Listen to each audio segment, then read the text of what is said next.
வாழ்க வளமுடன். குரு வாழ்க, குருவே துணை.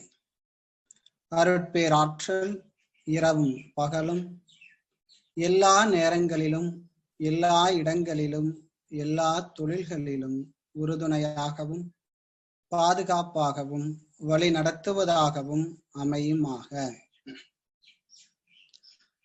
இந்த அருமையான நன்னாளில் உலக அமைதி என்கிற தலைப்பில் கருத்துக்களை பரிமாறிக்கொள்ள வாய்ப்பு தந்த அனைத்து நல்லுள்ளங்களுக்கும் நன்றியை தெரிவித்து, உலகில் வாழும் ஞானிகள் மகர்ஷியவர்களுக்கும் நன்றியை தெரிவித்துக் கொண்டு எனது கருத்துக்களை தொடர்கின்றேன். வாழ்க வளமுடன். மிகவும் மகிழ்ச்சியான தருணம். பல்வேறு சூழ்நிலைகள் வந்தாலும் மகர்ஷியுடைய கருத்துக்களை எப்படியாவது மக்கள் மத்தியில கொண்டு போகணுங்கிற ஒரு நல்ல எண்ணத்தோட திருப்பூர் மண்டலமும் அதனை சார்ந்த அறக்கட்டளைகளும் சிறப்பா வழிநடத்திட்டு வர்றாங்க. மிகவும் சந்தோஷமா இருக்கு. ஸோ இன்னைக்கு நாம பார்க்கக்கூடிய தலைப்பு அப்படின்னா உலக அமைதி. உலகம் ஏன் அமைதியா இருக்கணும்? உலகம் எங்கேயோ ஒரு பக்கம் இருக்குது, நம்ம ஏதோ ஒரு இடத்துல வாழ்ந்துட்டு இருக்கிறோம். நம்ம எதுக்கு உலக நன்மை பற்றி நம்ம சிந்திக்கணும்? என்ன நோக்கம்? மனிதர்கள் தடுமாறும் போதெல்லாம் ஒவ்வொரு மகான்களும் அவதரிக்கிறாங்க. நாட்டையும் உலகையும் அமைதியா வச்சுக்கிறதுக்கு அந்தந்த வழிபாட்டு முறைகளையும் பிரார்த்தனைகளையும் தொடர்ந்து செஞ்சுட்டு வராங்க. ஸோ அப்படி அமைதிக்கு என்னெல்லாம் செஞ்சிருக்காங்க அப்படின்னு பார்த்தோம் அப்படின்னா, சித்தர்கள் தனிமையான இடத்துல உட்காந்து தியானம் பண்ணாங்க. அடுத்ததா பார்த்தோம்னா திருமுறைகள்னு சொல்லக்கூடிய திருவாசகம், சிவபுராணம் இதெல்லாமே பாடி மனதிற்கு ஒரு ஆத்ம அமைதி வேணும்னு ஆரம்பிச்சாங்க. வள்ளலார் அவர்களுக்கு கூட ஜீவகாருண்ய ஒழுக்கம் இருந்தா இந்த உலகத்தை அமைதிப்படுத்த முடியும் அப்படின்னு அவர் ஒரு கோணத்துல கொண்டு போயிட்டு இருந்தாங்க. அதே போலதான் ஆனா அவர்கள் எல்லாமே எழுத்து வடிவத்துல விட்டுட்டு போனாங்க. ஆனா நம்முடைய இயற்கை மிகப்பெரிய ஒரு கருணையிலும் கொண்டது நம்ம சொல்லலாம்.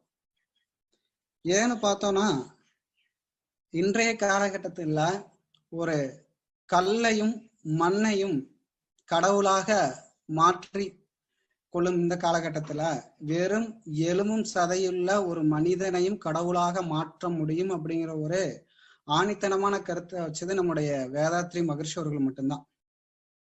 இதுல மாற்று கருத்து சொல்ல முடியாது. எவ்வளவோ நற்சிந்தனைகளை நம்மளுக்காக கொடுத்திருக்கிறார் மகர்ஷி அவர்கள். உலக அமைதியை பத்தி மகர்ஷி அவர்கள் ஏன் இவ்வளவு தூரம் கொண்டு வந்திருக்கிறாங்க, யாரும் சொல்லாத ஒரு சிந்தனை ஏன் கொண்டு வந்திருக்காங்க அப்படின்னாக்க, உலக நாடுகள் முழுவதும் பார்த்தோம் அப்படின்னா இப்ப உலக அமைதி தினம்னு ஒரு நாளை கொண்டு வந்திருக்கிறாங்க. மகர்ஷியோட எண்ணங்களுக்கு அவ்வளவு வலிமை இருக்கு. ஏன்னா சில விஷயங்களை ஒப்பிட்டு பார்க்கும் பொழுது மகர்ஷி அவர்கள் 1958 உலக சமுதாய சேவா சங்கம் என்ற ஒரு சங்கத்தை ஆரம்பித்துள்ளார். அதே போல பார்த்துட்டோம் அப்படின்னாக்கா 1961 ஹேமர்ஸ்ஃபீல்ட் அப்படிங்கக்கூடிய ஒரு ஐநா சபையினுடைய செயலாளர் இறந்துட்டார். அவருடைய இறந்தவருடைய நினைவா ஐநா சபையில இருக்கக்கூடிய உறுப்பினர்கள் என்ன முடிவு பண்ணியிருக்காங்க அப்படின்னா, இவருடைய நினைவை கொண்டாடக்கூடிய வகையில உலக அமைதி தினம்னு ஒண்ணு நாம கொண்டு வருவோம் அப்படின்னு வேண்டியிருக்கிறாங்க. எவ்வளவு பெரிய ஒரு விஷயம் பாருங்க. 58 உலகம் அமைதி பெறணும், உலக சமாதானம் அடையணுங்கிற ஒரு நல்ல ஒரு உயர்ந்த எண்ணத்தோட உலக சமுதாய சேவா சங்கத்தை வேதாத்ரி மகர்ஷி அவர்கள் ஆரம்பிக்கிறாங்க. அதே போல ஒரு 3 ஆண்டுகள்லயே அதுக்குண்டான இந்த எண்ணத்தினுடைய வெளிப்பாடு நடக்குது. இன்று உலகம் முழுவதும் மக்கள் இன்னைக்கு சீரழிஞ்சிட்டு இருக்கிறாங்க. 2ஆம் உலக போர்ல மகர்ஷி எவ்வளவோ துன்பப்பட்டு இருக்கிறாரு. ஸோ அவருக்கு மூன்றாம் உலகப் போர் வரவே கூடாதுங்கிற ஒரு குறிக்கோளோட இருக்கிறார் வேதாத்ரி மகரிஷி. அவங்க ஆணித்தனமா இருக்கிறார். அப்ப எப்படியாவது உலக அமைதியை கொண்டு வரணும் மகரிஷியுடைய எண்ணம். சோ அந்த வகையில ஐநா சபைகள் எல்லாமே சேர்ந்துதான் என்ன பண்ணியிருக்கிறாங்க, 1961 சிந்திச்சதை 1981 கொண்டு வந்தாங்க. அதை பதிவு செஞ்சது பார்த்துட்டோம்னா 2002 செப்டம்பர் 21. எந்த நாள் இல்ல, செப்டம்பர் 21 அதுக்கப்புறம் தான் டிக்ளேர் பண்ணாங்க. இப்போ ஒவ்வொரு ஆண்டும் செப்டம்பர் 21 உலக அமைதி தினமா நம்ம கொண்டாடிட்டு இருக்கோம். நம்முடைய மன்றங்கள்ல உலக அமைதி வாரமாக ஜனவரி மாதத்துல இருந்து நாம பண்ணிட்டு இருக்கோம். சோ அந்த வகையில வேதாத்ரி மகர்ஷி அவர்கள் நமக்காக கொடுக்கிறார், உலகம் அமைதி வரணும் அப்படின்னு. உலக அமைதி வரணுங்கிறதுக்காக மகர்ஷி ஐநா சபையில கொண்டு போய் கொடுக்கிறார். அவர் ஒரு 4 ஆண்டுகள் நியூயார்க்ல இருந்து அவருடைய கருத்துக்கள் அங்க ஐநாவில் இருக்கக்கூடிய ஒரு சில உறுப்பினரோட பழக்க வழக்கம் ஏற்பட்டு ஸோ இந்த கருத்துக்களை அவங்க கூட பகிர்ந்துக்கலாம் அப்படின்னு ஒரு முடிவு எடுத்து அவங்க கூட இந்த கருத்துக்களை பகிர்ந்துகிட்டார். ஸோ அப்ப இருந்த ஐநா சபையில இருக்கக்கூடிய உறுப்பினர்கள் இந்த கருத்துக்களை வாங்கிட்டாங்க. வாங்கி உங்களுடைய கருத்துக்கள் எல்லாமே மிக சிறப்பா இருக்குது, ஆனா இந்த கருத்துக்களை என்ன பண்ண முடியாது, ஒரு தனி மனிதர் கொடுத்தா எங்கனால டிக்ளேர் பண்ண முடியாது. உங்களுடைய அரசு அதிகாரிகள் மூலியமா, உங்களுடைய இந்திய கவர்மெண்ட் மூலியமா, அரசியல் தலைவர்கள் மூலியமா எங்களுக்கு லெட்டர் கொண்டு வந்து கொடுங்க அப்படின்ட்டாங்க. மகர்ஷி அவர்கள் சரிங்க, இதுக்கு ஒரு கமிட்டியை நாம ஆரம்பிப்போம் அப்படின்னு இங்க வந்துட்டார். ஏன்னா அவர் யோசிச்சு பார்த்தார், உலக ஐநா சபையில 120க்கும் மேற்பட்ட நாடுகள், 180 நாடுகள் இருக்குது, 120க்கும் மேற்பட்ட நாடுகள் உறுப்பினரா சேர்ந்திருக்கிறாங்க. அவருக்கு என்ன தோணுது, ஐநா சபையில அவர் அங்க போய் பார்த்த பிறகு ஒவ்வொரு நாட்டினுடைய அந்த வசதிக்கு தகுந்த, உயர்வுக்கு தகுந்த மாதிரி அங்க சேர் கொடுத்துருக்காங்களாம். அப்பதான் யோசிச்சாரு, இங்கேயும் இந்த ஒரு ஐநா சபை எல்லாத்துக்கும் பொதுவான ஒரு இடம், இந்த இடத்துல உயர்வு தாழ்வு பார்க்கும் போது இந்த இடத்துல எப்படி நம்ம சமாதானத்தை கொண்டு வர முடியும் அப்படின்னு யோசிச்சுட்டு வந்து வேதாத்ரி மகர்ஷி ஒரு கமிட்டி ஆரம்பிச்சு, அப்ப பிரதமரா இருந்த விபி சிங் பிரதமரா இருந்த ஐயாட்ட கொண்டு போய் அந்த லெட்டர்லாம் கொடுத்துருக்குறாங்க. அவரும் வாங்கி பார்த்துட்டு நல்லா இருக்கு, உங்களுடைய சிந்தனை கருத்துக்கள் நல்லா இருக்கு, நம்ம மூவ் பண்ணுவோம், ஐநா சபையில கொண்டு போய் கொடுக்கலாம் அப்படின்னு மகர்ஷி ஒரு நகைச்சுவை சொல்றாரு பாருங்க. அந்த லெட்டர் என்ன பண்ணாராம், திருப்பி வைக்காம குப்பரை திருப்பி வச்சிருக்கிறாங்க. அப்பவே அவருக்கு புரிஞ்சிச்சு இந்த லெட்டர் குப்பைக்கு தான் போக போகுது அப்படின்னு. சரின்ட்டு கொடுத்துட்டு வந்துட்டாங்க. அப்புறம் ஒரு 2 நாளா வந்து பார்த்துட்டோம் அப்படின்னாக்கா ஒரு வாரத்துக்குள்ளார ஆட்சி மாற்றம், அவரு அதுல இருந்து விலக வேண்டியதாயிடுச்சு இயற்கையாவே. மறுபடியும் இன்னொருத்தர் வந்தார், சந்திரசேகர்னு சொல்லிட்டு, அவர்கிட்டையும் கொண்டு போய் கொடுத்தாங்க. இவரே ஒரு வாரம் இருந்தாரு. அவர் வந்து பாத்தீங்கன்னா ஒரு 2 மாத காலம் தாக்கு பிடிச்சாரு ஆட்சியில. சோ அப்புறம் அவரும் வெளியில போயிட்டாரு. மகர்ஷி அவர்களுக்கு வருத்தம். அப்ப சொன்னாங்க, சோ இதை வந்து நாங்க ஏத்துக்கிட்டாலும் மகர்ஷி சொல்றாரு, நம்ம கொண்டு போறோம், ரிஜெக்ட் பண்றாங்க, இதை ஏத்துக்கால ஒரு சில நாடுகள் இதை ஏத்துக்காது, அதனால நம்ம வந்து வேற முயற்சி பண்ணலாம் அப்படின்னு இங்க வந்து யோசிச்சுட்டு இருக்கும்போது அதுக்கப்புறம் தான் நரசிம்ம ராவ்னு ஒருத்தர் பிரதமர் ஆனார். அப்ப நம்மளுடைய சங்க உறுப்பினர்கள் அவர்கிட்ட கொண்டு போய் கொடுக்கலாமா அப்படின்னு பார்க்கும் பொழுதுதான் மகிழ்ச்சி சொன்னாரு, வேண்டாம், இந்த லெட்டருக்கு மிகப்பெரிய பவர் இருக்குது, ஏற்கனவே 2 பிரைம் மினிஸ்டரை கவுத்திருச்சு இயற்கையா, அதனால இவர் ரொம்ப நல்ல மனுஷன்னு சொல்றாங்க, இவர் கொஞ்ச நாளாவது இருந்து மக்களுக்கு நல்லது செய்யட்டும், இந்த லெட்டர் அங்க கொண்டு போக வேண்டாம், இதுக்கு ஒரே வழி மனிதனை முழுமையாக உணர வேண்டும் சொல்றாரு. இன்னைக்கு எப்படி இருக்குங்க, ஒரு மனிதனை முழுமையாக உணர வேண்டும், உயர்வு தாழ்வு இல்லாம தனி மனித அமைதி நமக்கு தேவைன்னு மகிழ்ச்சி சொல்றாங்க. எல்லாம் நல்லாதான் இருந்தது. மகிழ்ச்சி சொல்றாரு பாருங்க ஒரு கவிதையில,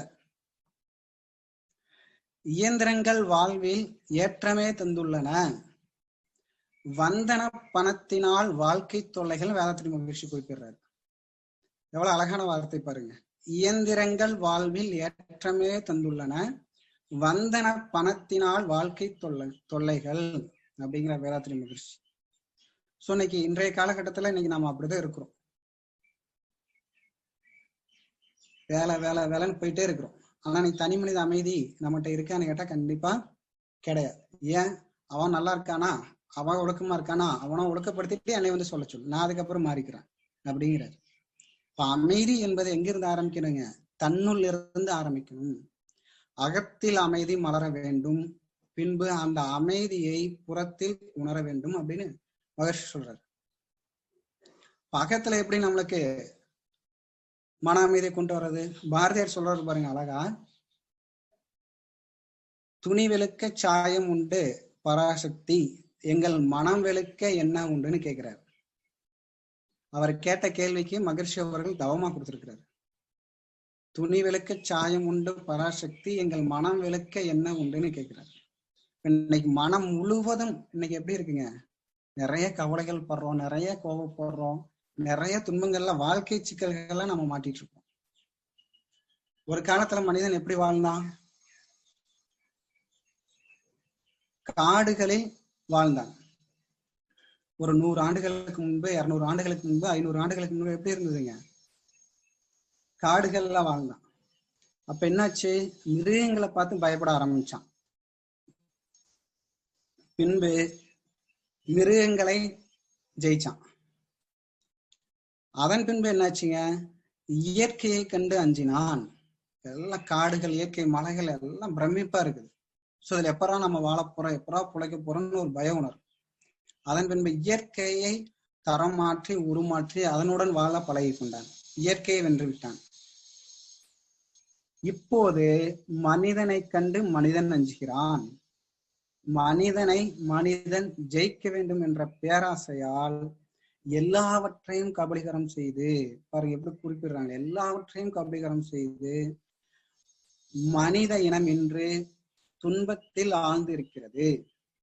என்ன காரணங்க? தனி மனித அமைதி கிடையாது. இப்ப தனி மனித அமைதி நம்ம வர வேண்டும், என்ன பண்ணணும்? நம்மளுடைய பஞ்சேந்திரிய நுகர்வுகளை கட்டுப்படுத்த வேண்டும் சொல்றாங்க. அது என்ன பஞ்சேந்திரிய நுகர்வுகள்? இதுக்கும் நம்முடைய மன அமைதிக்கு என்ன இருக்குங்க? இன்னைக்கு எல்லாமே நுகர்வோர்களின் காலமா மாறிவிட்டது. பஞ்சேந்திரிய நுகர்வுகளை கட்டுப்படுத்த வேண்டும். ஆனால் இன்று எல்லாம் நுகர்வோர்களின் காலம். காதுல கேட்கறத அனுபவிக்கணும், கண்ணில் பாக்குறத அனுபவிக்கணும், இல்லைங்களா? நல்ல உணவுப் பொருட்களை நம்ம சுவைக்கணும். இந்த பஞ்சேந்திரியங்கள் எல்லாமே என்னாச்சு? நுகர்வோர்களுக்கு அடிமையா இருக்கு. அதுல இருந்து நாம் என்ன பண்ணணும்? மீண்டு வரணும். அதற்கு நம்முடைய மனதை நாம் தூய்மைப்படுத்த வேண்டும். ஒரு 3 ஆண்டுகளுக்கு முன்பு ஒரு சிந்தனை கேட்ட ஞாபகம் வந்துச்சுங்க. ஆலியார்ல கேட்டது இது. மகர்ஷியினுடைய உலக அமைதிக்காக அவருடைய 109வது ஜெயந்தி விழாவில் கேட்ட ஒரு ஸ்பீச் அது. அனைவரும் எதற்காக மலைகளை நோக்கி போக வேண்டும் ஒரு கேள்வி. நம்முடைய எஸ்கே ஐயா கூட சொல்லியிருந்தார், அவங்களுடைய உறவுகள்ல ஏதோ பிரச்சனை, சோ அதனால கொஞ்சமா மலை பக்கம் ஏதாவது போயிட்டு வாங்க அப்படின்னு சொன்னாராமா. சோ எதற்காக மலைகளை நோக்கி நாம் பொதுவா போகின்றோம்? மலையை பார்த்தாலே நமக்குள்ள ஒரு ஆனந்தம். என்ன காரணம்? மலைக்கு மேல அப்படியே கொஞ்சம் கொஞ்சமா சில நம்மளுடைய மனம் எப்படி இருக்குதுங்க? மனம் குளிர்ச்சி ஆகுது. நம்முடைய மனம் மிகவும் அமைதியான ஒரு சூழ்நிலை, மிகவும் சந்தோஷப்பட்ட ஒரு சூழ்நிலை நமக்கு உருவாகுது. அதோடைய உண்மையான தத்துவம் என்னங்க? மலையினுடைய உண்மையான தத்துவம் என்னன்னா, நான் எவ்வளவு குளிர்ச்சியாகவும் அமைதியாகவும் இருக்கின்றனோ அதனாலதான் என்னை தேடி நீங்கள் அனைவரும் வருகின்றீர்கள்.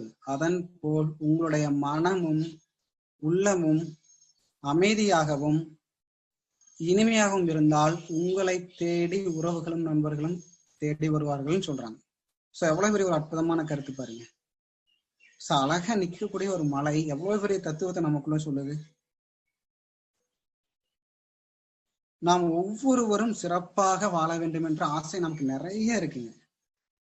ஆனா அந்த ஆசைக்கெல்லாம் எதுங்க இருக்குது தடையா? நம்மளுடைய தேவையில்லாத செயல்பாடுகள். தனி மனித அமைதி தான் குடும்ப அமைதியா மாற்றப்படுகிறது. தனி மனித அமைதி எங்க இருக்குதுங்க? மிகவும் கஷ்டம். எல்லாத்துக்கும் ஆசைப்படுறோம் பாருங்க. பேருலக இன்பங்கள் அனைத்துமே பொதுவுடைமை அப்படின்னு வேதாத்ரி மகர்ஷி சொல்றாங்க. எப்படி? பேருலக இன்பங்கள் அனைத்துமே பொதுவுடைமை. மறந்து மதிகுறுகி மண் மீது எல்லை கட்டி மனிதர்கள் போராடும் மயக்கமே துன்பங்கள்னு சொல்றாரு. இன்னைக்கு எவ்வளவு விஞ்ஞானம் வளர்ந்தாலும் ஆனா இன்னைக்கு சின்ன ஒரு விஷயம், கொரோனா அப்படிங்கிற ஒரு நோய்கிட்ட இருந்து நம்மளால தப்பிக்கிறது கஷ்டமா இருக்கு. ஒளிஞ்சு ஒளிஞ்சு போக வேண்டியதா இருக்கு. இதுக்கு காரணம் மனிதர்களுடைய செயல்பாடுகள். மகரிஷி அவர்கள் சொன்னார் ஒரு கேள்வி பதில்ல,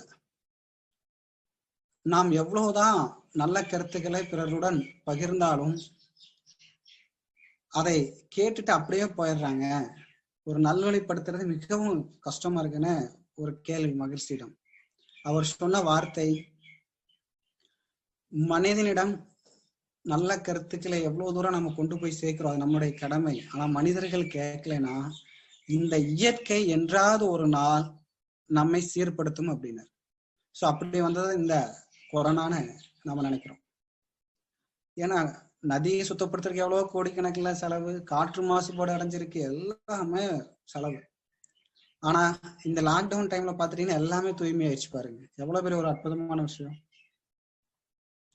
அதே போல இன்றைய குழந்தைகளை நாம் எப்படி வீட்டுல கையாளுறோம்னு பாருங்க. நம்ம அமைதி, நான் டிவி பார்க்கணும், என்னோட குழந்தை டிஸ்டர்ப் பண்ணக்கூடாது, என்ன பண்றோம், செல்போனை கையில கொடுத்து நம்ம வேலையை பார்க்கிறோம். இப்ப அந்த குழந்தைக்கு அமைதி கிடைக்குமா? போனை திருப்பி பிடுங்கினா அந்த இடத்துல எங்க அமைதி இருக்கும்? யோசிச்சு பாருங்க. குழந்தைகளை நாம் பல நேரங்களில் இல்ல சில நேரங்களில் கவனிக்க மறந்துவிட்டோம். அதே போல பெரியோர்களை மதிப்பது இந்த இன்றைய காலகட்டத்தில் மிகவும் கம்மியாயிடுச்சு. ஆனா என்ன சொல்றாங்க, குழந்தைகளை அன்புடன் பாத்துக்குங்க, பெரியவங்களே மிக கவனமுடன் பாத்துக்குங்க. என்ன காரணம், அவங்களுக்கு நோய் எதிர்ப்பு குறைவா இருக்குது. அவங்களை பாதுகாப்பு பண்ணக்கூடிய ஒரு சூழ்நிலையை இந்த இயற்கை நமக்கு உருவாக்கி கொடுத்துருக்கு. இந்த லாக்டவுன் டைம்ல எத்தனை குடும்பங்கள் சேர்ந்து ஒண்ணு சேர்ந்துருக்கு பாருங்க. எவ்வளவு பிரச்சனைகள், எவ்வளவு துன்பங்கள், அதெல்லாம் இல்லாம மறந்து மன்னிப்பு கேட்டு பல குடும்பங்கள் என்று ஒண்ணு சேர்ந்திருக்கு. காரணம், இந்த இயற்கை மிகப்பெரிய ஒரு விஷயத்தை செஞ்சு வச்சிருக்கு இந்த லாக்டவுன் கொரோனாங்கிறதுல. சோ அதனால பேருலக இன்பங்கள் அனைத்துமே நமக்கு பொது உடைமைதான். எதுங்க நமக்கு எல்லாமே கிடைச்சிருக்கு. நாம் நல்ல செயலோடும் நல்ல சிந்தனையோடும் வாழ ஆரம்பித்து விட்டால் இந்த இயற்கை நமக்கு அடிமை. அதை நம்ம மனசுல ஆழமா புரிஞ்சுக்கணும். மகாவை பாரதியார் சொல்றாரு, எதுவுமே இல்லை அவர்கிட்ட, எத்தனை கோடி இன்பம் வைத்தாய் இறைவா அப்படிங்கிறாரு. எதுவுமே கிடையாது. ஆனா இன்றைய காலகட்டத்துல எல்லாமே நமக்கு இருக்கு. ஆனா இருந்தாலும் மனதளவுல துன்பம் தான் நம்ம பட்டுட்டு இருக்கிறோம். தனி மனித அமைதி குடும்ப அமைதியா மாற்றப்படும். மகிழ்ச்சியிட்ட கேள்வி கேட்டாங்க, நான் யோகா செஞ்சா என்ன நன்மை அப்படின்னு. நீ யோகா செஞ்சா பக்கத்துல இருக்கவங்க எல்லாம் சந்தோஷமா இருப்பாங்க அப்படின்னாரு.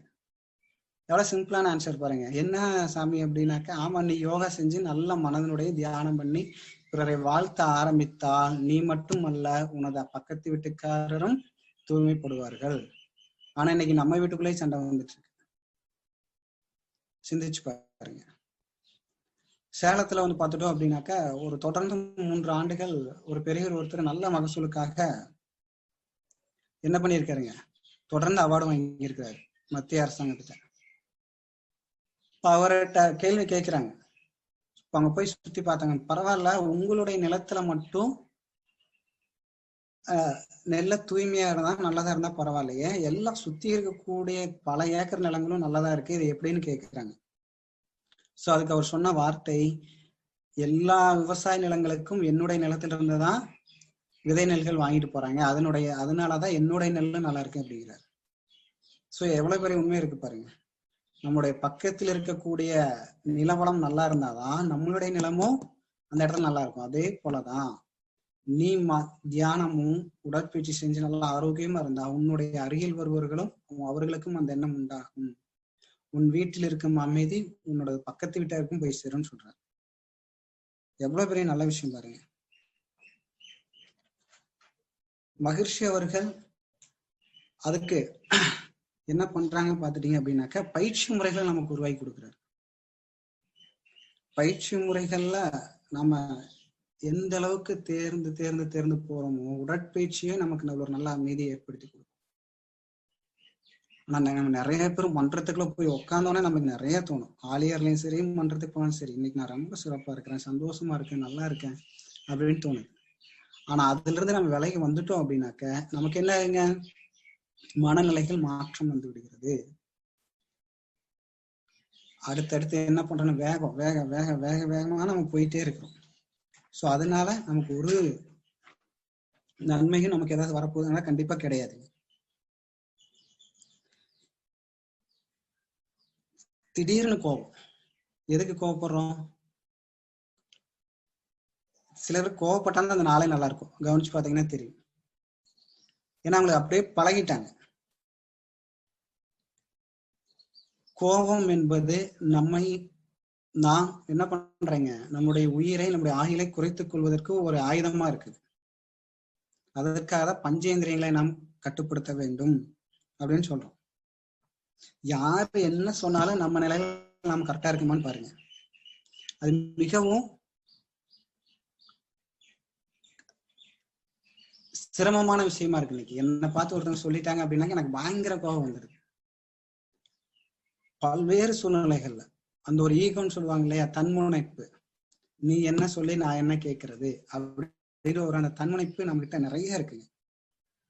இருக்கிறதுனாலதான் பிரச்சனைக்கே காரணமாகுது.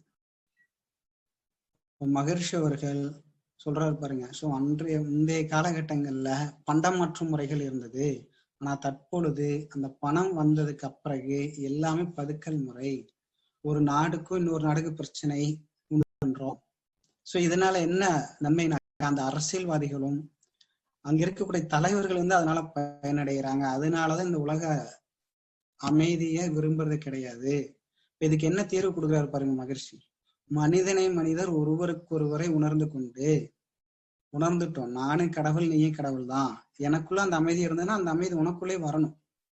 நமக்கே தெரியும், சில பேர் நம்மளே சொல்லியிருப்போம். வாலியர்ல பார்த்தோம், ஒரு ஆசிரியரை பார்த்த உடனே கூட பேசணும், பழகணும், அவரோட பார்த்தாலே நம்ம மனசுல இருக்கிற பாரங்கள் எல்லாம் குறைஞ்சிடும். என்ன காரணம்? அவர் அந்த அளவுக்கு மென்மையா இருக்கிறாருங்க. அந்த மென்மை நம்ம கிட்ட இருக்கா? குழந்தைகள் நம்மளை நாம் பெற்ற குழந்தைகள் நம்மை கண்டால் அஞ்சுகிறது, மிரட்டணும். நாம் எந்த அளவுக்கு அமைதியாக இருக்கிறோம், நம்மளுடைய வெளிப்பாடுதான் பிறரை போய் சேருதுங்க. எந்த ஒரு சொல்லுக்கும் மிகப்பெரிய அளவற்ற சக்தி உண்டு. சோ அதனாலதான் மகிழ்ச்சி அவர்கள் நம்ம உலக அமைதிக்காக பாடுபட சொல்லியிருக்கிறார். தனி மனித அமைதியே உலக அமைதிக்கு வித்துங்கிறார். தனி மனித அமைதிக்கு என்னென்ன தேவைங்க? தனக்கோ பிறருக்கோ தற்காலத்துல பிற்காலத்துல யாருடைய உடலுக்கோ மனதிற்கும் துன்பம் தராத செயல் மகிழ்ச்சி ஒழுக்கம் சொல்றாரு இல்லைங்களா? சோ அந்த ஒழுக்கம் நமக்குள்ள இயல்பா வந்துருச்சுனாலே, அந்த அமைதி நமக்குள்ள வந்துட்டாலே நம் பிறரை நாம துன்புறுத்த மாட்டோம். நம்ம எல்லாருமே மேக்சிமம் கேள்விப்பட்டிருப்போம், பாங்காயி அப்படிங்கக்கூடிய ஒரு துறவி. அவர் வந்து பார்த்துட்டோம் அப்படின்னாக்கா, ஒரு கடைத்தெருவில் நடந்து போகும் பொழுது அவரை பிடிக்காத ஒரு நபர் மரக்கட்டையால அவர் அடிச்சுட்டு போயிட்டான். ஆனா இந்த துறவி என்ன பண்ணாருங்க, அந்த குச்சி கையில எடுத்துட்டு பின்னாடியே ஓடுறாரு, துரத்திட்டு ஓடுறாரு. எதுக்கு ஓடுறாருங்க? ஓடி போய் கையில கொடுத்துட்டு வராரு திரும்பி. அவனுக்கு ஒரே ரொம்ப அசிங்கம், என்னடா நம்ம அடிச்சுட்டு வந்தே ஒரு திரும்ப அந்த கட்டை எடுத்துட்டு நம்ம கிட்டே கொடுக்குறாரு அப்படின்னு. எவ்வளவு பெரிய மகான் பாருங்க. சுத்தி இருக்கிறவங்க கிட்ட, என்னையா நீ பைத்தியமா, உன்னை அடிக்கிறாங்களே, அந்த கொஞ்சம் கூட ஒரு அந்த கவலை இல்லாம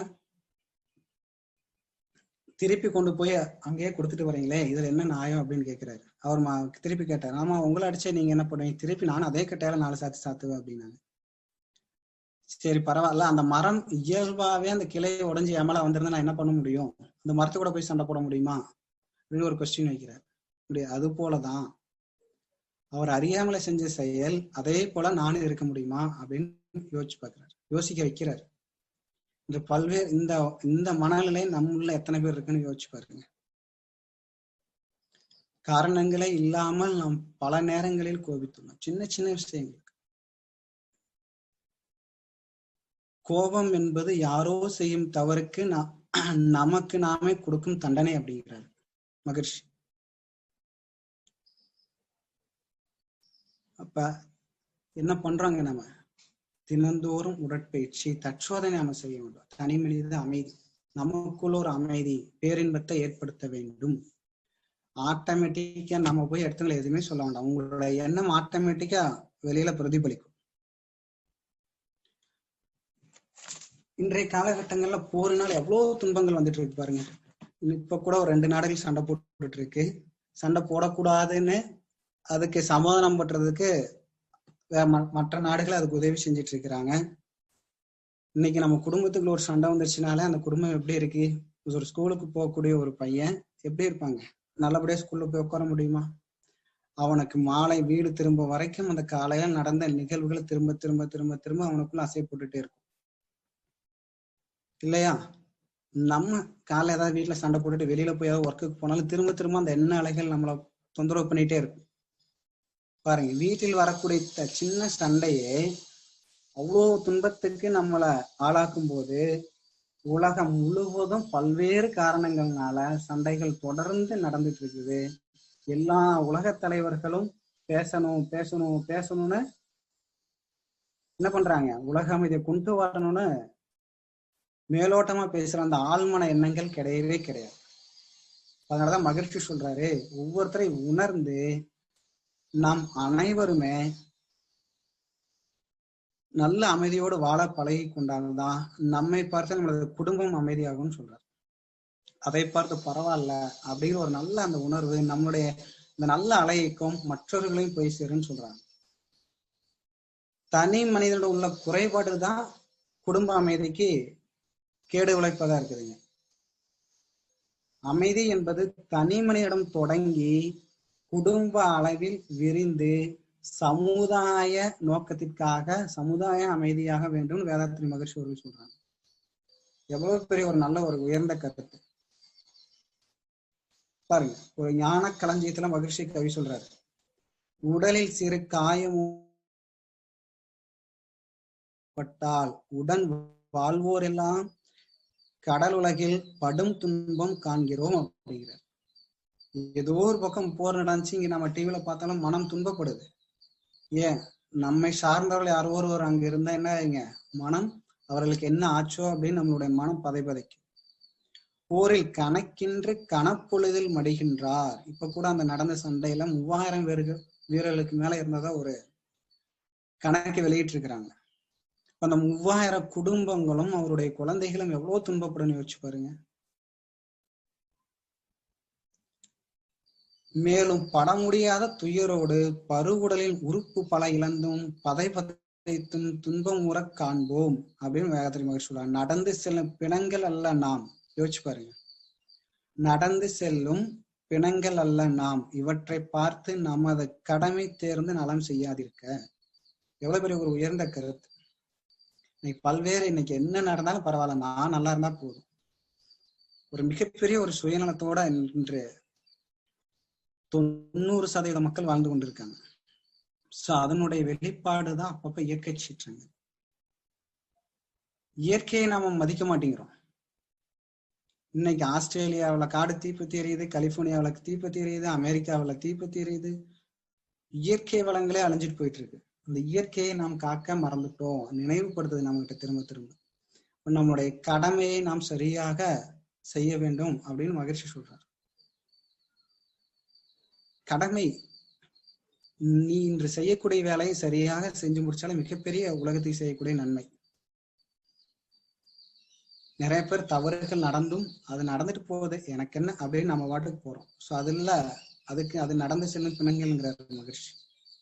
இப்போ உலகில் பிறந்த அனைத்து சகோதரர்களும் ஒரு குழுவினராக நம்ம என்ன பண்றோம், ஒவ்வொரு குழுவினராக பிரிந்து போராடுறாங்க. எதுக்குங்க? ஸோ எனக்கு தேவையானது இது வேணும், எனக்கு தேவையானது இது வேணும் அப்படின்னு. ஸோ அந்த போராட்டங்கள் பல அதுவும் நடக்குது, இறந்து போறாங்க. இப்போ மகிழ்ச்சி சொல்றாரு, ஸோ உலகம் முழுவதும் இருக்கக்கூடிய எல்லா நாட்டு இராணுவ பாதுகாப்பையும் ஐநா சபை வழிநடத்துங்கன்னு சொல்றாரு. முடியாதுங்கிறாங்க, சாத்தியம் இல்லை. பாருங்க எப்படி எவ்வளவு பெரிய ஒரு உயர்ந்த கருத்து. நல்ல கருத்துக்களை யாருமே ஏத்துக்க மாட்டாங்க.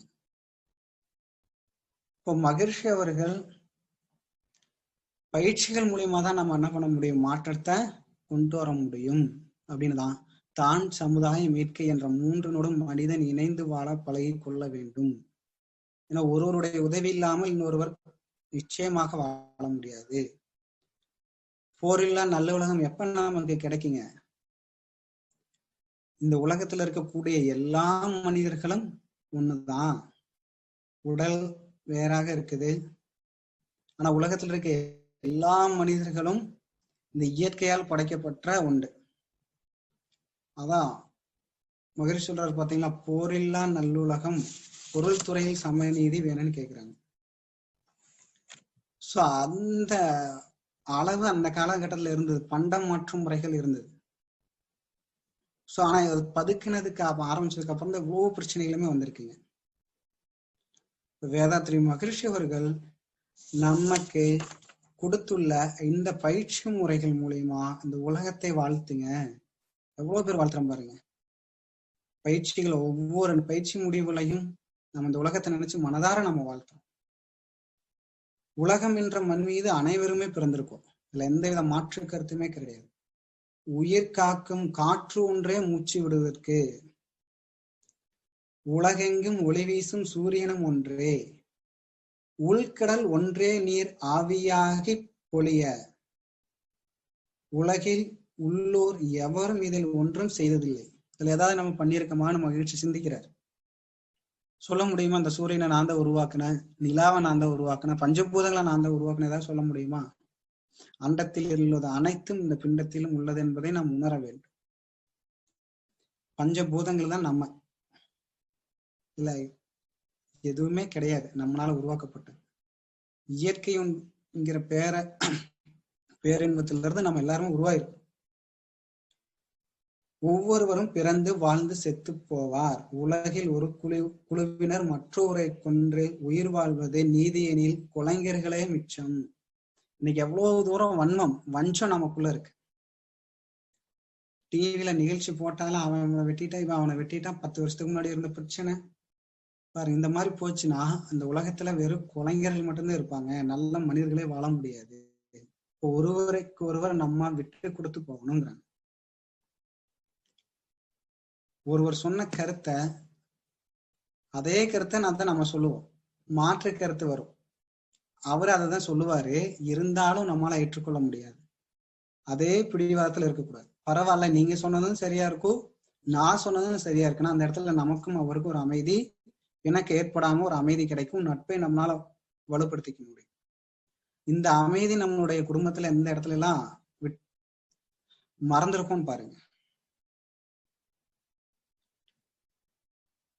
நம்மை சுற்றி இருப்பவர்களும் நம்மை போல் அமைதியாக வாழ வேண்டும் என்றுதான் நம்ம நினைக்கிறோம். அதற்கு முன்பாக அந்த வாழ்க்கையை நாம் வாழ வேண்டும் அப்படின்னு சொல்றாங்க. சுகிசிவம் ஐயா நம்முடைய இலங்கையில பேசும்போது சொன்னார், இதை கேட்டுக்கொண்டிருக்கும் அனைத்து நல்லுள்ளங்களுக்கும் அப்படின்னு. அதாவது ஒரு பஸ்ல ஒரு நபர் போயிட்டு இருக்கான், காலையில் ராசி பலனை பார்த்திருக்காங்க. ஸோ அதை பார்க்கும் பொழுது அவருக்குள்ள ஒரு என்ன, ஏன்னா பல பேர் இன்னைக்கு அப்படித்தான் இருக்கு. இன்னைக்கு என்னன்னா சந்திராஷ்டமம், அப்ப இன்னைக்கு நான் அமைதியா இருக்கணும், மாசத்துல ஒரு நாள் மட்டும் அமைதியா இருந்தா போதுமா? ஒரு அம்மா சொன்னாங்க, ஒரு மகானை பார்க்கும்போது, அம்மா சாமி நான் இந்த மாதிரி கார்த்திகைக்கு விரதம் இருக்கேன், சங்கராசரத்தி விரதம் இருப்பேன், செவ்வாய்க்கிழமை விரதம் இருப்பேன், திங்கக்கிழமை முருகனுக்கு விரதம் இருப்பேன் அப்படின்னு. ஆனா இருந்தாலும் என்னுடைய குடும்பத்துக்குள்ள பிரச்சனை வந்துட்டே இருக்குது அப்படின்னு. ஸோ அவர் சிம்பிளா ஒரு வார்த்தை சொன்னார், ஏமா விரதம் நாள் இருந்தீங்க இல்லையா, உங்க வீட்டுல இருக்கக்கூடிய குடும்ப உறுப்பினர்கள் வாரத்துல ஒரு நாளாவது மௌனம் விரதம் இருங்க அப்படின்னாரு. எவ்வளவு பெரிய நல்ல விஷயம் பாருங்க. ஏன்னா இன்னைக்கு எவ்வளவு சங்கடங்களை நம்ம அனுபவிச்சுட்டு இருக்கிறோம். ஸோ அந்த மாதிரி ராசி பலனை பல பேர் பார்த்தாதான் வீட்டை விட்டே வெளியில போவான். ஸோ அந்த அளவுக்கு இன்னைக்கு பல பேர் அடிமையா இருக்காங்க. அப்ப அவருக்கு இன்னைக்கு வீண் வம்புன்னு போட்டிருந்தான். பஸ்ல ஏறி உட்காந்துட்டாங்க. பஸ்ல ஏறி உட்காந்து போகும்போது பக்கத்துல ஒருத்தர் வந்து உட்காந்து இருக்கிறாரு. ஸோ அப்ப அவரை கேட்கிறாரு, எங்க போறாங்க அப்படின்னு. அவருக்கு எந்த பதிலும் சொல்லல. கொஞ்ச நேரம் கழிச்சு ஒருவேளை காது கேட்காதோ அப்படின்னு கொஞ்சம் சத்தமா பேசி இருக்கிறாரு. அப்போ எந்த ரியாக்ஷனும் கிடையாது. சரி ஊமையாட்டு இருக்குது அப்படின்னு இன்னும் கொஞ்ச நேரம் கழிச்சு கேட்டு பார்க்கலான்னு கொஞ்சம் சத்தமா, எங்க இத்தனை தடவை கேட்கற சொல்ல முடியாதா அப்படின்னு இருக்காரு. உடனே இல்லைங்க, சென்னையில இருந்து திருச்சி வரைக்கும் போயிட்டு இருக்கிறேன் அப்படின்னு இருக்கிறாரு. இவருக்கு உடனே சரி, என்னங்க இவ்வளவு தடவை நான் கேட்டுட்டு இருக்கிறேன், ஆனா கொஞ்சம் கூட எந்த ஒரு உணர்வும் இல்லாம அமைதியாக வந்தீங்களே, என்ன காரணம் அப்படின்னு கேட்டிருக்காரு. இல்லைங்க, இன்னைக்கு எனக்கு ராசி பலன்லாம் வீண் வம்புன்னு போட்டிருந்தது, அதனாலதான் நான் எதுவுமே பேசாம வந்தேன் அப்படின்னு. உடனே அவர் ஆரம்பிச்சிட்டாரு. என்ன ஆரம்பிச்சிருப்பாருன்னு பாருங்க. என்னை பார்த்தா எப்படி உங்களோட சண்டை போடுற மாதிரி தெரியுதா அப்படின்னு இருக்கிறாரு. எவ்வளவு பெரிய ஒரு இக்கட்டான சூழ்நிலை பாருங்க. இப்ப நம்மளுக்கு எவ்வளவு பெரிய இடையூறு வந்தாலும் நம்மளுடைய டெம்பர்ன்னு சொல்றோம், என்னுடைய லெவல்ல இருந்து நான் ஒரு நிமிஷம் கூட நான் மாறக்கூடாது அப்படின்னு அந்த ஒரு உறுதியான ஒரு குறிக்கோள் நமக்கு இருக்கும். அவன் தானே கோவப்படுறான், நான் கோவப்பட மாட்டேன், அவன் ஒரு உறுதியான எண்ணம் நமக்கு உருவாகணுங்க. இந்த ஒரு எண்ணம் நமக்குள்ள வர ஆரம்பிச்சாலே நமக்குள்ள அமைதி தானாக உருவாக்கிட்டே இருக்கும் இல்லைங்களா? இன்னைக்கு நல்லா இருக்கு, நான் கோவப்படக்கூடாதுன்னு நினைக்கிறேன், எவ்வளவோ அமைதியா இருந்தேன், அது என்ன அர்த்தங்க? அவர் மேல நம்ம வன்மத்தோட இருக்கிறதுனாலதான் அது நமக்கு, நம்ம அவர் மேல கோபமா இருக்கும், அவரே ஏதோ ஒரு விதத்துல நம்ம மேல கோபமா இருக்கிறதுனாலதான் நமக்கு பிணக்க ஏற்பட காரணம். இப்ப அவரை சொல்றாரு பாருங்க, ஏன் நம்ம அப்போ உதாரணம் கொடுக்குறாரு. காஞ்சி பெரியவர் இருந்தார் இல்லைங்களா, கேள்விப்பட்டிருப்பீங்க எல்லாருமே, 100 ஆண்டுகள் வாழ்ந்த மகான். அப்ப அவருடைய சீடர் திருமண விழாவில் நிறைய மக்கள் கூட்டம், நிறைய செய்முறைகள் வாங்கியிருக்கிறாங்க, சீர் வாங்கியிருக்கிறாங்க. அப்ப காஞ்சி பெரியவரை பார்த்து ஒரு கேள்வி, ஏன் சாமி, நீங்களுடைய கருத்துப்படி யாருக்கு வரதட்சணை வாங்கக்கூடாதுதானே உங்களுடைய கருத்து, ஆனா உங்களுக்கு கீழே இருக்கக்கூடிய உங்களுடைய நல்ல விசுவாசமான ஒரு மனிதரை இன்னைக்கு வரதட்சணை வாங்கியிருக்கிறாங்க, நல்லா ஆடம்பரமா கல்யாணம் பண்றாங்களே, இது எந்த விதத்துல நியாயம் அப்படின்னு கேட்டிருக்கிறாரு. அவர் சொன்ன பதில் நார்மலா இருந்தா நம்மளுடைய மகிழ்ச்சியும் அதைதான் சொல்லுவார். நம்மளா இருந்தா, நானா இருந்தா என்ன சொல்லுவீங்க, நான் எவ்வளவோ சொல்லிட்டேன்ப்பா, ஆனா அவர் கேட்கல, அது என்னோட தப்பா அப்படின்ட்டு போயிடுவோம். அப்பதான் அவர் சொன்னாரு, என்ன சொல்லியிருக்காருங்க, நான் என்னிடம் தவ வலிமை கெல்ல, இன்னும் நான் நல்லா தவம் பண்ணி அவரோட சொல்லி இருந்தா இன்னும் நல்லா கேட்டிருப்பாங்க, அப்ப மிஸ்டேக் என்கிட்டதான் இருக்குது. அதான் வேதாத்ரி மகர்ஷி அவர்கள் குறிப்பிடாரு பாருங்க, தவறுகளை செய்து கொண்டே தத்துவங்களை போதித்தால் தத்துவங்களை கேட்டுக்கொண்டே தவறுகளை செய்வார்கள் அப்படின்னு சொல்றாரு. எவ்வளவு பெரிய உண்மையான விஷயம், அதான் சொல்றாரு. சோ யாரு சங்கடப்பட்டுக்காதீங்க, என்னன்னா நீங்கள் தியானம் செய்யறீங்க, உடற்பயிற்சி செய்யறீங்க, தற்சோதனை பண்றீங்க, இவ்வளவும் செஞ்சு உங்களுக்கு மீண்டும் மீண்டும் மீண்டும் துன்பங்கள் வந்தால் நீங்கள் இன்னும் ஆழமாக தியானம் செய்ய பழக வேண்டும் என்பதே உண்மை அப்படிங்கிறார். நம்ம நார்மலா தியானம் செய்ய எந்த துன்பமும் ஏற்படாது. ஆனா இன்னைக்கு எப்படி இருக்குங்க, ஒரு நாள் கிளாஸ் முடிச்சு இனிமேல் எந்த விதத்துலயும் துன்பம், யாருக்கும் துன்பம் தரக்கூடாது, நான் ரொம்ப அமைதியா இருக்கணும், மனைவியிட்ட போய்க்கூடாது, குழந்தைகிட்ட போய்க்கூடாது, பக்கத்து வீட்டுக்காரரை போய்க்கூடாதுன்னு வரும். ஆனா இருந்தாலும் நம்மை மீறி ஏதோ ஒரு துன்பங்கள் நம்மளை ஆழ்த்துது. காரணம், நம்மிடம் தவ வலிமை இருந்தால் நம்மளுடைய அருகில் வருபவர்களும் ஆனந்தம் அடைவார்கள். எப்படி அந்த மலையை நோக்கி நம்ம போகும்போது ஒரு சந்தோஷம் கிடைக்குதோ, நம்மை நோக்கி வருபவர்களுக்கு ஒரு மிகப்பெரிய ஒரு ஆனந்தம் காத்திருக்கு. சோ இந்த உண்மையை நாம் உணரணும். உலக அமைதி அப்படின்னு மகர்ஷி அவர்கள் கொடுக்கும்போதுதான் ஓருலக ஆட்சி அப்படிங்கிறத கொண்டு வர்றாரு. ஓருலக ஆட்சி உயர் உலகத்தோடு குழந்தைகளை வளர்க்கும் திட்டம் வேணும்னு மகிழ்ச்சி கேட்கிறாங்க. ஓருலக ஆட்சி இருந்துச்சுன்னா துன்பங்கள் வரவே வராதுங்க. ஆனா இதுல எப்ப சாத்தியம்ங்க, உலகத்துல இருக்கக்கூடிய மனிதர்கள் அனைவரும் மகிழ்ச்சியுடைய ஒரு உயரிய எண்ணத்துல, கவனிச்சு பாருங்க, உயர்ந்த எண்ணத்துல பல கோடிக்கணக்கான மக்கள் இன்னைக்கு பயிற்சி எடுத்திருக்கிறாங்க. இந்த கோடிக்கணக்கான மக்கள் பயிற்சி எடுத்ததுனால அதனுடைய விளைவு இன்னைக்கு பல குடும்பங்கள் மகிழ்ச்சியா வாழ்ந்துட்டு இருக்கு. அதுல சொல்றாரு, உலகில் ஓருலக ஆட்சி நமக்கு வேணும்னு கேக்குறாங்க. ஓருலக ஆட்சி இருந்துச்சு அப்படின்னாக்க உலகத்தில் நடக்கக்கூடிய எல்லா துன்பங்களுக்கும் ஒரு தீர்வு நம்மளுக்கு முழுமையா கிடைச்சிடும். அந்த ஓருலக ஆட்சிக்கு நம்ம என்ன பண்ணணுங்க, ஒவ்வொரு உலகத்தில் வாழக்கூடிய எல்லா மனிதர்களும் பயிற்சி எடுத்து மனிதனை மனிதன் உணர்ந்து நானும் மனிதன், நெய்யும் எனக்கு இருக்கக்கூடிய எல்லா உணர்வுகளும் உனக்கு இருக்குது, அந்த பயிற்சியை உணர்ந்து அகத்தாய்வு செய்து நம்ம முதல்ல மேன்மை பெறணும். நம்ம மேன்மை அடைஞ்சா மட்டும்தான் உலக அமைதியை கொண்டு வர முடியும்னு வேதாத்ரி மகர்ஷி அவர்கள் கொடுக்குறாங்க. குழந்தைகளை வளர்க்கும் திட்டம். குழந்தைகளை நல்ல பண்போட நம்ம வளர்க்கணும். இன்னைக்கு எந்த அளவுக்கு இருக்குன்னு பாருங்க. குழந்தைகளை வளர்க்கிறோமா, செல்போன்ல ஆட்டோமேட்டிக்கா அவன் செல்போனை பார்த்தே எல்லாம் கத்துக்கிட்டு இருக்கான். செல்போனை விளையாண்டே இன்னைக்கு பல குழந்தைகள் 90,000 தொலைச்சிருக்கிறாங்க, ₹1,00,000 மேல தொலைச்சிருக்கிறாங்க. இதுல எது அடிப்படை காரணமா இருக்குங்க? குழந்தைகளுக்கு நம்ம சொல்லுவோம் உடனே, குழந்தை அழுகுறாங்க, வேற என்ன வழி அப்படின்னு. ஸோ அவங்களை எவ்வளவோ நல்ல விஷயங்களை நம்மளால கொண்டு போக முடியும். ஸோ அப்ப நல்ல விஷயங்களை நோக்கி நாம போகும்பொழுது மட்டும்தான் அந்த குழந்தைகளுடைய மனதில் நல்ல மாற்றங்களை உருவாக்க முடியும். அதான் மகர்ஷி அவர்கள் யோசிச்சார். ஸோ இந்த உலக அமைதி வர்றதுக்கு பெரியவங்களுக்குலாம் நம்ம கொடுத்துட்டோம், அடுத்தது யாருக்கு கொடுக்கணும்?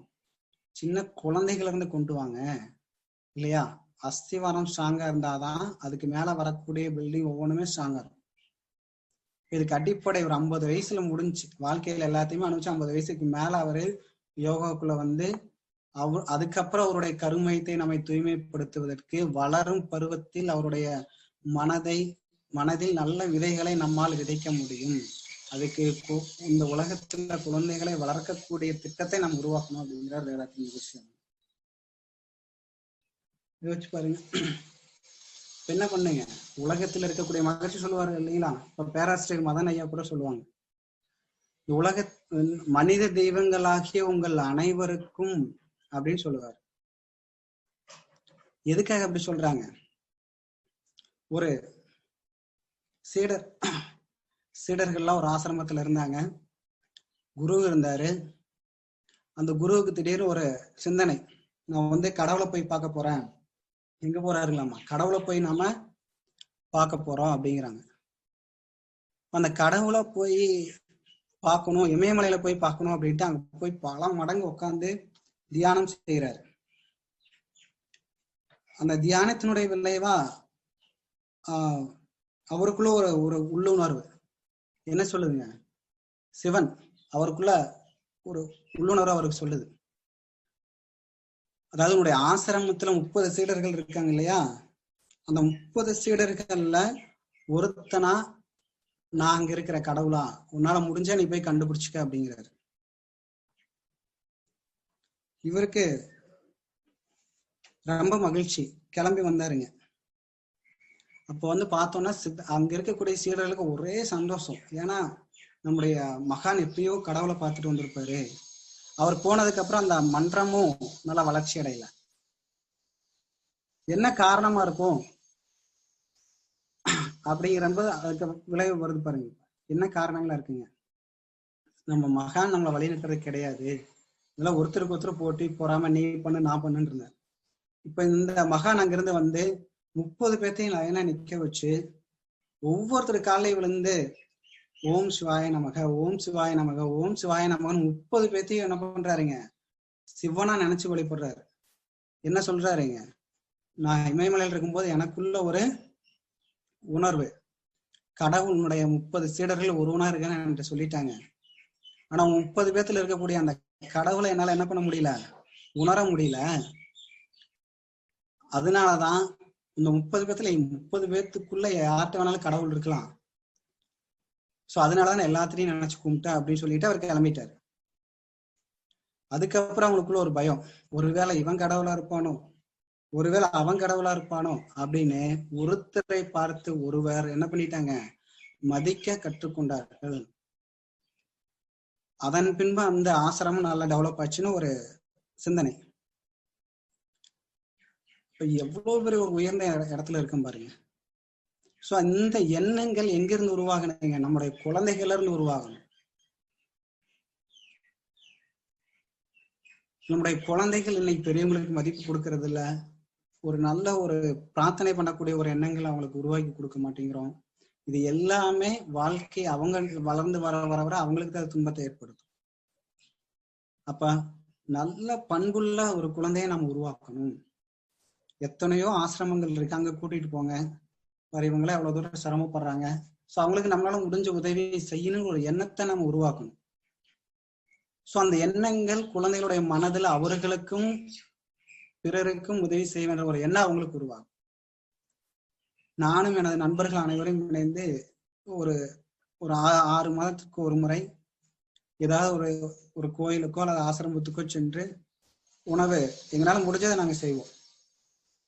ஸோ அந்த சமயத்துல பார்த்தீங்கன்னா ஒரு நல்ல ஒரு 85 வயது முதியவர் 2 சம்பவம் நடந்தது. மனசுக்கு ரொம்பவே சங்கடமா இருந்துச்சு. என்ன அப்படின்னு பார்த்தோம்னா,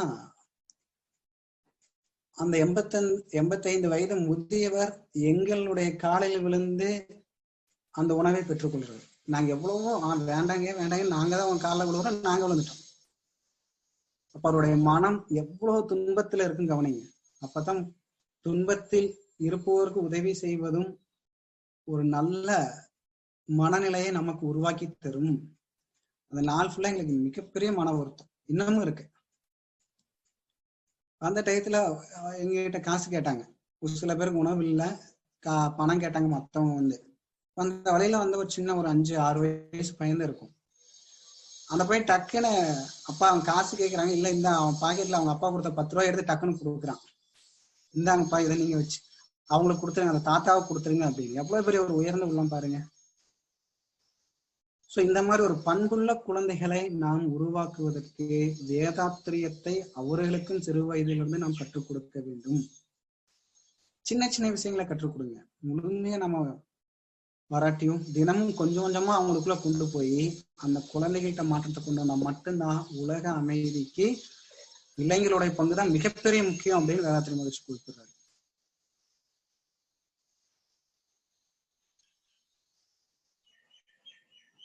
அருளகிரிநாதர் பாத்துட்டீங்கன்னா அவர் சொல்லுவார். ஏன்னா அவர் நிறைய அவர் பாத்துட்டீங்கன்னா அவரை பத்தி தெரியும். நிறைய உடல் நோய்வாய்ப்பட்டு வாழ்க்கையில மிகவும் ஒரு துன்ப நிலையில இருந்தவர் அருளகிரிநாதர். சோ அவர் வாழ்க்கையில இனிமேல் நம்ம என்ன பண்ணக்கூடாதுங்க, இருக்கக்கூடாது.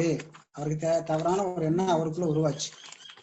சோ அந்த எண்ணத்தினுடைய வெளிப்பாடாக அவர் என்ன பண்ணலாருங்க, சோ நம்ம இன்னும் இருக்கிறதே வேஸ்ட்னு ஒரு தவறான ஒரு முடிவை நோக்கி அவர் போறாருங்க.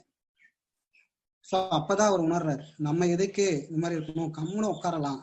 நான் செஞ்ச தவறுகள் அத்தனையுமே என்னதுங்க, பாவமணி பாவன அமைதியே சிவனேன்னு நம்ம என்ன பண்றோம், முருகனை நினைச்சு இந்த இடத்துல நம்ம உட்காருவோம் அப்படின்னு உட்கார்றாரு. சோ அந்த நேரங்கள்ல அவருக்குள்ள ஒரு உள்ளுணர்வு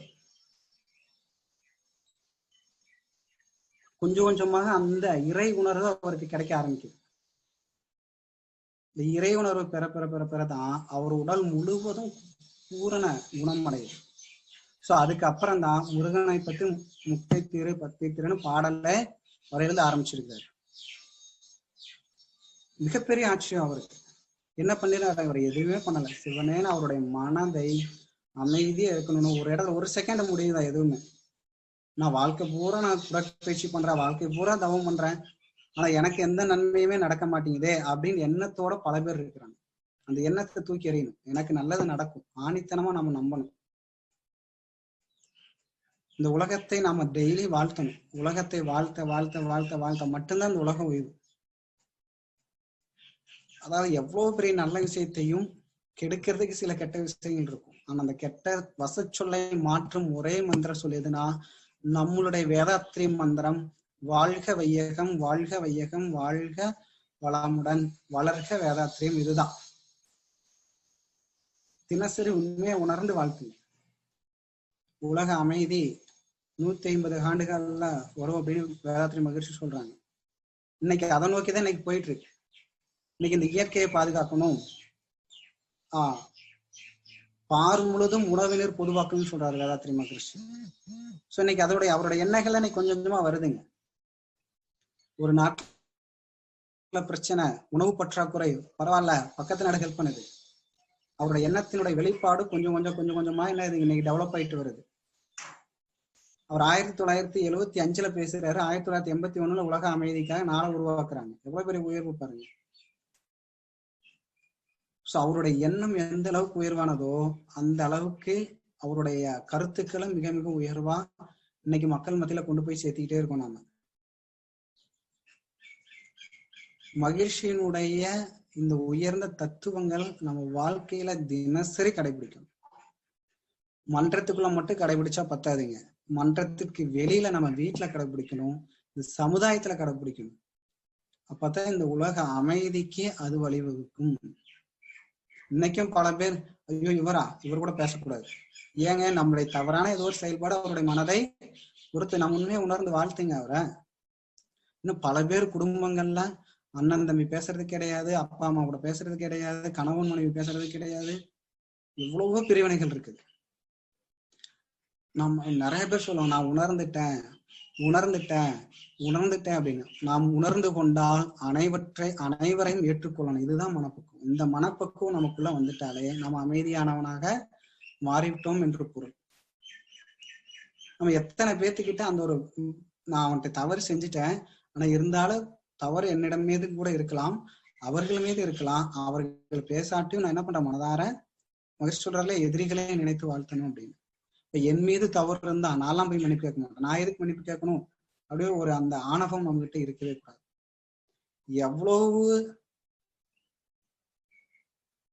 எவ்வளவு துன்பங்கள் நமக்கு கொடுத்தாலும் நம்ம நன்மையே திரும்ப செய்யணும். கணையில் பூங்கன்று சொல்ற மாதிரி தீதும் நன்றும் பிறர் தரவாரா.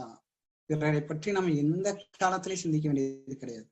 பழம்பெரும் நடிகர் NS கிருஷ்ணன் அவர்கள் சொல்லுவாங்க, ஒரு படத்துல அவருடைய கூட நடிச்ச ஒருத்தர் சொல்லுவாரு, அண்ணா நேற்று நைட்டு பக்கத்து வீட்டுல என்ன நடந்துச்சு தெரியுமா அப்படிம்பாரு. ஸோ இப்போ அவர் சொல்லுவாரு, உன் பாக்கெட்ல என்னென்ன இருக்குன்னு தெரியுமா உனக்கு அப்படின்னு எடுத்து பார்த்து ஒவ்வொன்னா தேடிட்டு இருப்பாரு என்னென்ன வச்சிருக்கோம் அப்படின்னு. ஸோ அப்பதான் அவர் சொல்றாரு, உன் பாக்கெட்ல என்னென்ன நடந்ததுன்னே இருக்குன்னே உனக்கு தெரியலையே, அடுத்தவங்களை பத்தி ஏன் பேசுற நீ குறையா அப்படின்னு. ஸோ இந்த குறை கூறாத மனநிலை நமக்கு உருவாக வேண்டும். பாருங்க, உலக அமைதி இதெல்லாம் நமக்குள்ள மாற்றம் வரணுங்க. ஒரு 10 நிமிஷம் லேட் ஆயிடுச்சு, வீட்டுல சண்டை நம்மளால பொறுக்க முடியல, அந்த இடத்துல நான் சொல்லி நீ இன்னும் கிளம்பாம இருக்கியான்னு ஒரு குடும்பத்துல அமைதி. போறது கோயிலுக்கு, ஆனா எப்படி போறேங்க, சண்டை போட்டுட்டு போறோம். அப்புறம் எப்படி அந்த இடத்துல நம்மளுடைய அமைதியை நம்ம நிலைநிறுத்த முடியும்? நீங்கள் செய்வது எதுவாயினாலும் சந்தோஷமாக செய்ய வேண்டும். மகர்ஷி சொல்லுவார், நீங்கள் எதை செய்யாலும் ஆசையோட செய்யுங்க, விருப்பத்தோட செய்யுங்க, இன்முகத்தோடு செய்யுங்க, உங்களுடைய மனமும் உடலும் மிக மிக மிக அமைதியாக இருக்கும் அப்படின்னு. அதுக்கு நமக்கு என்ன தேவைங்க, முறையான பயிற்சி முறைகள் நமக்கு தினந்தோறும் தேவை. எல்லா நல்ல கருத்துக்களையும் நம்ம உள்ள வாங்கியிருக்கிறோம், தினந்தோறும் நிறைய பயிற்சிகளை செஞ்சுட்டு இருக்கிறோம். சில பேர் நான் மன்றத்துக்கு போறேன், எனக்கு ஃபோன் பண்ணி டிஸ்டர்ப் பண்ணாத, வீட்டுல தவம் பண்ணுவாங்க, தவம் பண்ணும் போது ஏதோ ஒரு தொந்தரவு, தவம் முடிஞ்ச உடனே சத்தம் போடுறது. இது பிராக்டிக்கலா சில வீடுகள்ல இருக்கு. ஸோ அது எல்லா விஷயத்துக்கும் நம்மளுடைய ஆரம்ப எண்ணத்தை போட்டோன்னு அதுக்கு அறுக்க மகிழ்ச்சி சொல்றாரு இல்லைங்களா. அதே மீறி இடையூறு வருதுன்னா இன்னும் கொஞ்சம் நம்ம என்ன பண்ணலாங்க, அட்வான்ஸா நம்ம அதுக்குண்டான செயல்பாடுகளை நம்ம தான் உருவாக்கிக்கணும். அப்ப இந்த பயிற்சி முறைகளா பெரியோர்களும் நம்ம முழுமையா தினந்தோறும் செய்யணும், சின்னவங்களும் செய்யணும். ஸோ இந்த பயிற்சி முறையை நம்ம தொடர்ந்து தினந்தோறும் செய்யும் போதுதான் நம்ம நல்ல மாற்றத்தை உருவாக்க முடியும். ஏன்னா அப்பதான் இது நம்மளுக்கு ஒரு நல்ல முடிவு நமக்கு தெரியும். மகிழ்ச்சி அவர்கள் 3ஆம் உலக போர் வரவே கூடாதுன்னு தீர்மானத்தோடு இருக்கிறார். ஏன் 2 உலக போர்னாலே இந்த உலகம் என்ன பண்ணுதுங்க, தாங்க முடியல. 3ஆம் உலக போர் வந்தா எவ்வளவோ கோடிக்கணக்கான மக்கள் இறப்பாங்க, கோடிக்கணக்கான பொருட்கள் என்ன ஆகுங்க, சேதமடையும். ஸோ அதனால நல்ல விஷயங்களை நம்ம தொடர்ந்து செய்வோம் அப்படிங்கிறார். ஸோ அதுக்கு நமக்கு அடிப்படை தான் நம்ம தினசரி உலகத்தை வாழ்த்த வேண்டும். நம்மள்கிட்ட இருக்கக்கூடிய நல்ல செயல்களை தினந்தோறும் மகிழ்ச்சியா செய்யறோம். காலை எந்திரிக்குமே இன்னைக்கு நான் ரொம்ப ஹாப்பியா இருப்பேன், ரொம்ப சந்தோஷமா இருக்கு, என்னை சார்ந்தவர்களும் சந்தோஷமா இருக்கட்டும் எந்திரிக்கிறோம். இது எல்லாமே நமக்கு ஒரு நல்ல மனமாற்றங்களையும் மன அமைதியும் நமக்கு கொண்டு வந்து கொடுக்கும். ஸோ இப்ப நம்ம எவ்வளவு தூரம் நம்ம பயிற்சி எடுத்து தொடர்ந்து செஞ்சு உண்மையான வெற்றி உங்களுடைய முழு மன அமைதி.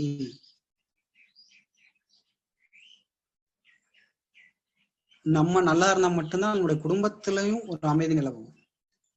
எனக்கு உடல்நிலை பாதிக்கப்பட்டால் அல்லது நான் கோவப்பட்டாலோ என்னுடைய குடும்பத்தில் இருப்பவர்களும் மனம் வருந்துவார்கள் என்பதை நாம் உணர்ந்தோம். ஆனால் எந்த ஒரு தேவையில்லாத வார்த்தைகளையும் நாம் உபயோகப்படுத்த மாட்டோம். அதாவது விழிப்பு நிலையில் இருப்பவர்கள்.